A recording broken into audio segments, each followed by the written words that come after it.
आज हम श्रीनाथ जी के अष्ट सखा श्री सूरदास जी के जीवन चरित्र पढ़ेंगे। सूरदास जी का जन्म 1479 में दिल्ली के निकट सिहीन में हुआ था। वह जन्म से अंधा था। एक दिन जब सूरदास ने अपने पिता को बताया कि कुछ गायब सोने के सिक्के कहाँ हैं, तब उनके पिता को अपने अंधे बेटे पर बोझ महसूस किया। जब उनके पिता को पता चला कि उनके बेटे में दिव्य दृष्टि है, तो उन्होंने सूरदास से घर पर रहने के लिए विनती की, लेकिन अंधा लड़का त्यागी बन गया और पास की झील के किनारे रहने लगा। उन्होंने एक बड़ा अनुयायी इकट्ठा किया। उन्होंने अपनी शक्तियों से लोगों को दूर की चीजों का और भविष्य की घटनाओं को देखने के लिए प्रभावित किया। एक दिन वह इस सच्चाई से जागा कि उसने वास्तव में आध्यात्मिक कुछ भी प्राप्त नहीं किया था और वृंदावन की ओर अपना रास्ता बनाने के लिए अपना घर और अपने अधिकांश अनुयायियों को छोड़ दिया। रास्ते में उन्होंने यमुना नदी के किनारे गौ घाट को रोक दिया, जहां उनकी मुलाकात अपने गुरु श्री वल्लभाचार्य से हुई, जिन्होंने श्री कृष्ण की लीला के लिए अपनी आंखों और दिल खोल दिए।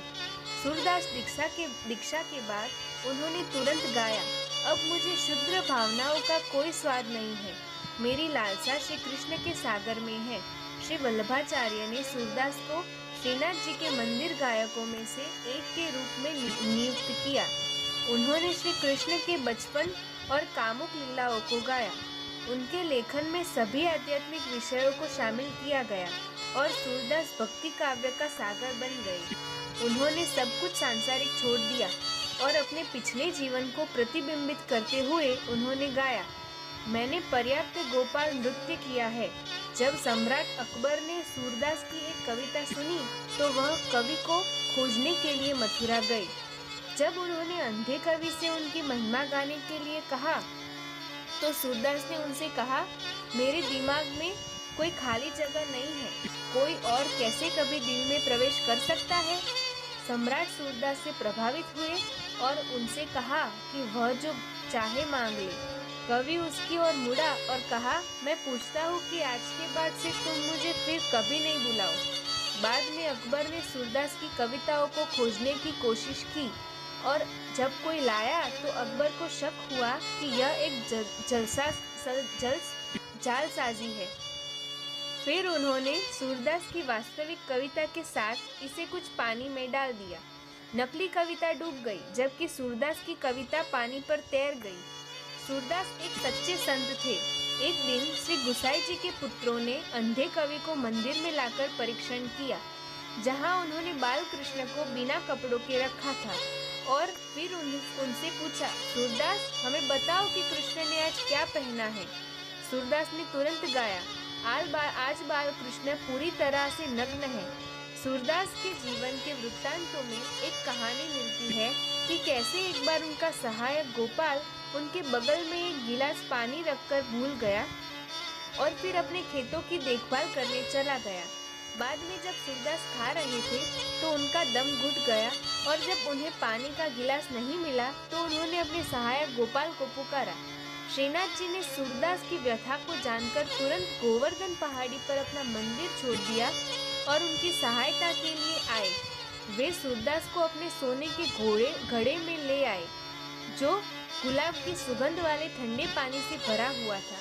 बाद में जब सूरदास को पता चला कि क्या हुआ है तो उन्होंने भयानक लगा कि उन्होंने अपने प्रिय श्री कृष्ण को इतना कष्ट पहुंचाया है।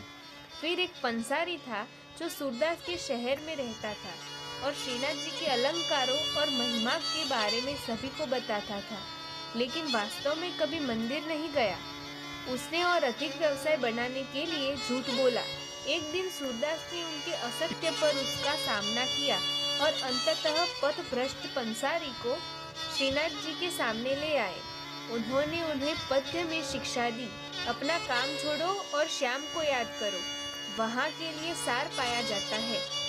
एक और बार जब बंदरगाह परमानंद और 10 अन्य भक्त सूरदास को मिलने आए तो अंधे कवि ने गीत के साथ भक्त समूह का अभिवादन किया। श्री कृष्ण के भक्तों को साथ एक क्षण को किसी भी तरह से पार नहीं किया जा सकता है।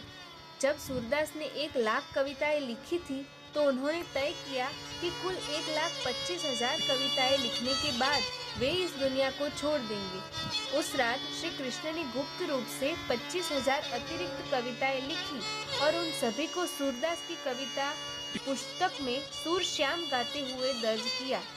अगले दिन धन्य भगवान ने उससे कहा, अब समय आ गया है कि तुम मेरी लीला पर लौट आओ। फिर सूरदास चंद्र सरोवर के पास परासौली गए और लेट गए।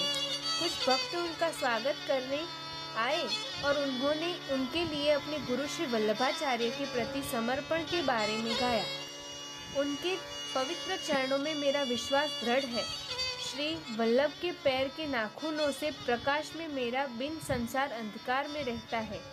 जब वे अपना शरीर छोड़ रहे थे तो उन्होंने अंतिम उपदेश दिया, जब आप गोपियों के मूड में पूजा करेंगे तो श्री कृष्ण का प्यार आपके साथ रहेगा।